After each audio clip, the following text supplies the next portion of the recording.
Hello, my name is Amelia Parker, and here is the tale of how I defied my domineering family and forged my own course. At the age of 22, I will soon receive my honors degree from Boston University. On paper, I am referred to as my family's golden child. Isn't that fantastic? However, in practice, it's not as simple as it seems. Amelia, please straighten your posture, sweetheart. As I enter the family home, I hear my grandmother Victoria's piercing words, "A Parker always stands tall," echoing through the big hall. She has eyeballs in the back of her head, I swear. Yes, Grandma, I say, trying to grin. I love my family, don't get me wrong, but my grandmother is a natural force. My father Robert looks at me pity-faced. Amelia's posture is good, Mom. In an attempt to defuse the situation, he explains she's not going to a debutante ball. Please, Robert, the granny yells. I'm just making sure the reputation of our family doesn't suffer. I look up at my mother, Elizabeth. She silently tells me to hold my ground with a slight, encouraging gesture. That's easier said than done with Grandmother Victoria, though. I'm texting James, my secret boyfriend, in my room later that night. I type, "You're not going to believe what my grandmother said today. Maybe it has to do with the reputation of the Parker family?" When James responds, I can't help but laugh. Bingo. I text back, "There are times when I think she has that phrase trademarked." Margaret, my great-grandmother, also had some harsh things to say about the Parkers today. He answers, "When will this feud end?" I collapse back onto my bed with a groan. I've been dating James for months, but we've had to keep our relationship a secret. My grandma's fiercest rival is his grandmother, Margaret Thompson. Romeo and Juliet, but with less Shakespeare and more Gucci. My mother yells from downstairs, "Come down for dinner, Amelia." I hastily end my chat with James and make my way to the dining room, where the typical Parker family drama takes place. Grandmother Victoria scoffs, as though splurging compensates for her lack of grace. "Did you hear about Margaret Thompson's latest charity event?" she asks. Refusing to defend James's family, I bite my mouth. I shove my organic kale salad about on my plate instead. Grandmother looks at me and asks, "Now, Amelia, have you thought about which legal firm you'll be interning at this summer?" Judge Harrison and I had a conversation. He would be more than happy to recommend you to his son's company. I gather my strength and begin. Actually, Grandmother, I've been considering going in a different direction after graduation. Perhaps looking into working for a nonprofit. As if I had just declared that I was fleeing to join the circus, the ensuing hush is deafening. Grandmother's voice is dangerously low when she asks, "Nonprofit. Do nonprofit work, Amelia, dear Parker? We dominate, we lead, and we succeed." I can feel my resolve wavering under her steely gaze, but then I think of James, of the life I want for myself, not the one that's been mapped out for me since birth. I understand, Grandmother, I say, my voice steady, but I believe there are many ways to lead and succeed. I'd like the chance to find my own path. The tension in the room is palpable. My parents exchange worried glances, caught between supporting me and avoiding Grandmother's wrath. As I go to bed that night, my mind is racing. I know I'm walking a fine line between the life that's expected of me and the one I truly want. But for the first time, I feel ready to stand up for myself, no matter the consequences. The next day, the Parker mansion is buzzing with activity, champagne flowing freely as Boston's elite mingle. I stand in the center, forcing a smile as yet another of Grandmother's friends congratulates me on my graduation. "Amelia, darling, come here for a moment," Grandmother Victoria calls, waving me over to a group of distinguished-looking men in suits. I excuse myself and walk over, my heels clicking on the marble floor. "Yes, Grandmother." "Gentlemen, this is my granddaughter Amelia. She's just graduated summa cum laude from Boston University. She boasts impressive," one of the men nods. "Following in your grandmother's footsteps, I see. Victoria has always been a force to be reckoned with in the business world." I smile politely, but inside I know I am no longer walking in her shadow. I'm carving out my own path. Inside, I was screaming, This wasn't me. This wasn't what I wanted. As I looked at my grandmother's smug face, something inside me snapped. Actually, I said, my voice surprisingly steady, I have an announcement to make. Grandmother's eyes narrowed. Amelia, what are you? But I was already stepping away, moving toward the center of the room. I caught James's eye across the crowd, and he gave me a subtle, encouraging nod. Everyone, may I have your attention, please? I called out slowly. The chatter died down, and all eyes turned to me. My heart pounded, but I took a deep breath. Thank you all for coming to celebrate my graduation, but there's something else I'd like to celebrate tonight. Out of the corner of my eye, I saw Grandmother Victoria pushing through the crowd, her face a mixture of confusion and growing fury. But I pressed on. I'm engaged, I announced, my voice ringing clear and strong. To James Thompson. The silence that followed was suffocating. Then, almost on cue, James stepped forward, taking my hand. It's true, he said, smiling warmly at me. We're in love. The crowd erupted in shocked whispers. I could hear fragments of conversations. Thompson, as in Margaret Thompson's grandson? But the feud, how long has this been going on? But all I could focus on was my grandmother. Her face was twisted in a rage unlike anything I'd ever seen. She pushed through the last few people standing in her way, and suddenly she was right in front of me. How dare you, she hissed, her voice low and dangerous. How dare you embarrass me like this? Grandmother, I didn't get to finish. Without warning, her hand lashed out, striking me across the face so hard I stumbled back. The world spun and then everything went black. When I came to, I was lying on the floor, James cradling my head in his lap. The room was chaos, people shouting, some leaving, and my parents desperately trying to calm things down. Amelia, can you hear me?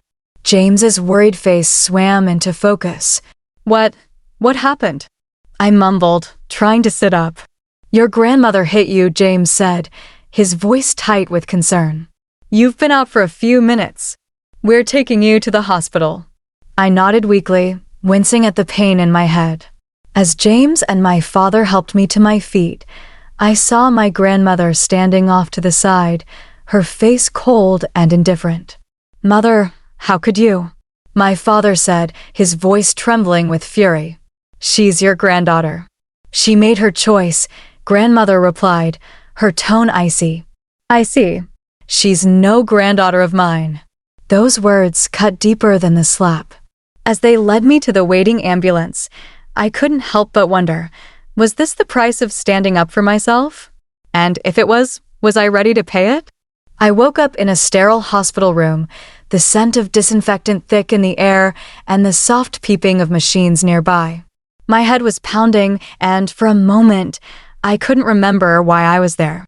Then it all came flooding back, the party, the announcement, grandmother's fury. Amelia, you're awake. James's voice was filled with relief. He was sitting by my bedside, dark circles under his eyes. What happened? I croaked, my throat dry. You've been out for a day, my mom said, stepping into the room. The doctor said you have a mild concussion. I tried to sit up, wincing from the pain. Has grandmother been here? The silence that followed was answer enough. Actually, my dad said, his voice tight with anger, she's been busy trying to control the narrative. It's all over the local news. James handed me his phone, and I scrolled through the headlines. Boston social assaults granddaughter at graduation party. Parker family feud erupts in violence. Engagement announcement leads to hospital visit. Oh God, I whispered, feeling sick. That's not all, Gene said, his jaw clenched. Your grandmother tried to bribe me to leave you. She offered me an obscene amount of money to forget this foolishness and leave you alone. I felt like I'd been slapped all over again. She what?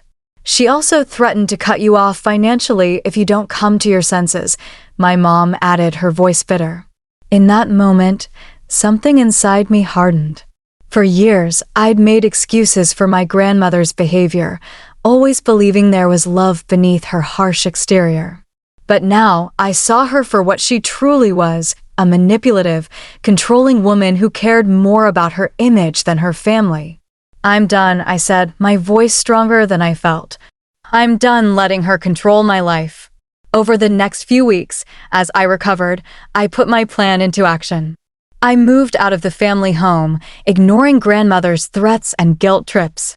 I accepted a job offer in New York City with a nonprofit organization I'd been too afraid to consider before. It wasn't easy, but I was finally free. "Maybe I should see someone," I admitted to James one night after waking up from yet another nightmare. "I think that's a great idea," he said gently. "I'll go with you if you want." True to his word, James was there for every therapy session, every panic attack, every moment of doubt. Despite grandmother's continued attempts to drive a wedge between us, including a thinly veiled threat to his family's business, James stood by me. Meanwhile, grandmother Victoria's carefully constructed world was unraveling. I heard through the grapevine that several of her business partners had distanced themselves, unwilling to be associated with someone who would assault their own granddaughter. "Did you see the latest?" James asked one evening, showing me his phone. It was a video of grandmother being confronted by reporters outside her office. "Mrs. Parker, do you have any comment on the assault allegations? Is it true you tried to bribe your granddaughter's fiancé? How do you respond to claims that you're using your influence to suppress the story?" Grandmother's face was a mask of barely controlled fury as she pushed past the reporters, refusing to answer any questions. "Karmaza," I muttered, feeling a mix of satisfaction and sadness that chapter of my life was over. 2 years flew by in New York. James and I got married in a small ceremony, far from the Boston society pages. We were happy, building our lives on our own terms. Then came an invitation to a charity gala in Boston. I hesitated, but James squeezed my hand. "We can handle it," he said. "We're not the same people we were 2 years ago." Walking into the ballroom, I felt eyes on me, whispers following in our wake. Then I saw her, grandmother Victoria, standing alone by the bar.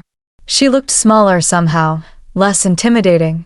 As our eyes met, she made her way over. "Amelia," she said, her voice lacking its usual commanding tone. "I'm glad you came." "Grandmother," I replied coolly. She glanced around nervously. "I was hoping we could talk. I want to apologize for what happened." I reacted poorly, and "I'm sorry." I couldn't believe what I was hearing, an apology from Victoria Parker, but as I looked into her eyes, I saw no real remorse, just desperation. "I appreciate the sentiment," I said, "but I'm afraid it's too little, too late." Victoria's face fell. "But we're family. Surely we can move past this. Some actions are unforgivable." "Grandmother," I said firmly. "You showed me who you really were that night, and I believe you." As we talked, I learned the extent of what had happened since that fateful night. Victoria's company had lost major contracts, faced multiple lawsuits from former employees alleging years of abuse, and her social circle had abandoned her. Many sided with Margaret Thompson in their long-standing rivalry. "I've lost everything," she said, a hint of her old anger creeping into her voice. "And for what?" "Because you couldn't follow the plan I had for you." There it was, to the mask slipping, revealing the same old Victoria beneath. "No, grandmother," I said, my voice steady. "You lost everything because of your own actions, your cruelty, your need for control, your refusal to see others as anything but pawns in your game. Those were your choices. Now you're facing the consequences." "I've moved on," I told her. "I'm happy, successful, and surrounded by people who truly care about me." With that, I turned and walked away, leaving Victoria Parker standing alone, a relic of a world that no longer existed. The story is over. Do you think there's ever a point where family toxicity becomes unforgivable? At what moment in the story would you have cut ties with Victoria? Or would you have given her another chance? Share your thoughts in the comments below. Your experiences and perspectives could help others dealing with similar situations.